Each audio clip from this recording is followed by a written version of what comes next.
नमस्कार, मैं हूं कुमार अभिषेक और कुमार अभिषेक की खबर में एक बार फिर से आपका स्वागत है। आज खबरों की शुरुआत करेंगे हम उपराष्ट्रपति माननीय श्री जगदीप धनखड़ जी की खबर से, क्योंकि विपक्ष ने उनके खिलाफ अविश्वास प्रस्ताव लाने का फैसला किया है, जिसमें कि टीएमसी और आप जैसे दल शामिल हैं। टोटल 70 सांसदों ने, राज्यसभा के सांसदों ने इस पर हस्ताक्षर किए हैं और ये अपने आप में एक अलग तरह की खबर है, जिससे कि लोकतंत्र में बिल्कुल ये शोभा नहीं देता, क्योंकि उपराष्ट्रपति एक बहुत बड़ा पद होता है और उनको इस तरह से नोटिस देना कहीं न कहीं विपक्ष और जो सत्ता में दल है उनके बीच तालमेल की कमी दिखाती है। जहां तक राज्यसभा में हम बहुमत की बात करें तो न तो एनडीए के पास बहुमत है, न ही इंडिया गठबंधन के पास, तो इस पे जो तटस्थ दल हैं उनकी भूमिका अहम हो जाती है। तो अब देखना होगा किस मामले में आगे क्या होता है, लेकिन एक बात तय है कि इस मामले ने तूल पकड़ लिया और ये मामला काफी आगे तक जाएगा। वहीं दूसरी तरफ आज लोकसभा और राज्यसभा में ये तय हो गया कि 13 और 14 दिसंबर को संविधान के ऊपर बहस होगी।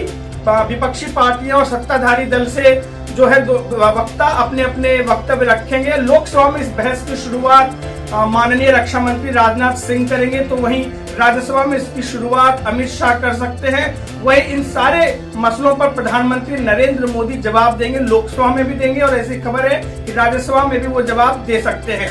वहीं हम बात करेंगे, अगर अंतर्राष्ट्रीय खबर की बात करें तो सीरिया के हालात बद से बदतर होते जा रहे हैं। बशर अल असद अभी रूस में पनाह पाए हुए हैं, व्लादिमीर पुतिन ने उनको पनाह दिया हुआ है, लेकिन सीरिया के लोगों को उनके फ्यूचर से बहुत दिक्कत हो रही है कि उनका आगे का फ्यूचर क्या होगा, वो कैसे आगे बढ़ेंगे। कि हमेशा हत्याएं, बम विस्फोट और इस तरह से गृह युद्ध से घिरा हुआ था सीरिया, और अभी आगे उसका फ्यूचर क्या होगा इसके बारे में किसी को नहीं मालूम, और इसका असर कितना पड़ेगा रशिया के पॉलिटिक्स पे और ईरान के पॉलिटिक्स पे, जो कि सीरिया को पहले मदद करते थे और 50 साल से असद फैमिली का ही शासन था वहां सीरिया में। तो इसके बाद क्या होगा वो देखने वाली बात होगी।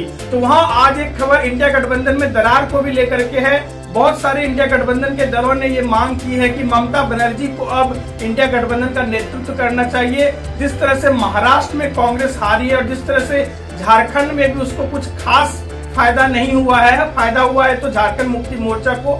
ऐसे में बहुत सारे दलों ने, अब जो इंडिया गठबंधन के दल हैं, उन्होंने ममता बनर्जी से इंडिया गठबंधन नेतृत्व करने का अनुरोध किया है। शरद पवार हो, तेजस्वी यादव हो और टीएमसी के जो सांसद 29 सांसद हैं, वो उनकी भी यही राय है। अब ऐसे में ये देखना दिलचस्प होता है कि कांग्रेस की इस पर क्या राय है।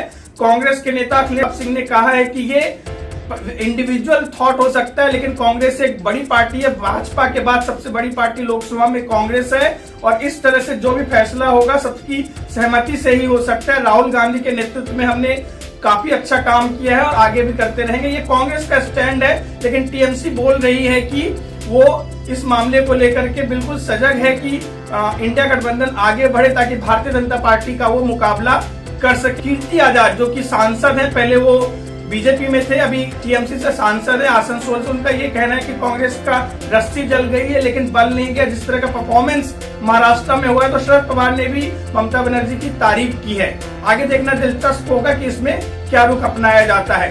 वही हम बात करें अगर दिल्ली की, तो दिल्ली से खबर ये है कि जो दिल्ली में विधानसभा चुनाव होने वाले हैं साल के शुरुआती दिनों में, उसको लेकर के आज आपने अपनी दूसरी लिस्ट जारी की, और पटपड़गंज जो सीट थी, जो पूर्व उप मुख्यमंत्री मनोज सिसोदिया की सीट थी, अब वहां से अवध ओझा जो कि जाने माने स्पीकर हैं और मोटिवेशनल स्पीकर हैं और शिक्षा के क्षेत्र में उन्होंने बहुत नाम कमाया है, अब वो राजनीतिक पारी की शुरुआत करेंगे। वो पटपड़गंज से चुनाव लड़ेंगे, जबकि मनीष सिसोदिया की सीट को बदल दिया गया है। तो ऐसे में देखना दिलचस्प होगा कि आगे इस पर क्या फैसला होता है। वही हम अगर क्रिकेट की बात करें तो ब्रिस्बेन में जो क्रिकेट टेस्ट मैच होने वाला है 14 दिसंबर से, उसमें भारतीय टीम में बदलाव हो सकता है, और ऐसी खबर है कि भारतीय टीम में हर्षित राणा और रविचंद्रन अश्विन की जगह आकाशदीप और रविंद्र जडेजा ले सकते हैं, ऐसी खबर है। आज हम चलते चलते बात करेंगे भारतीय रिजर्व बैंक की। जो संजय मल्होत्रा हैं, वो भारत के आरबीआई के यानी रिजर्व बैंक ऑफ इंडिया के नए गवर्नर होंगे, जो अपना पदभार 11 दिसंबर को संभालेंगे।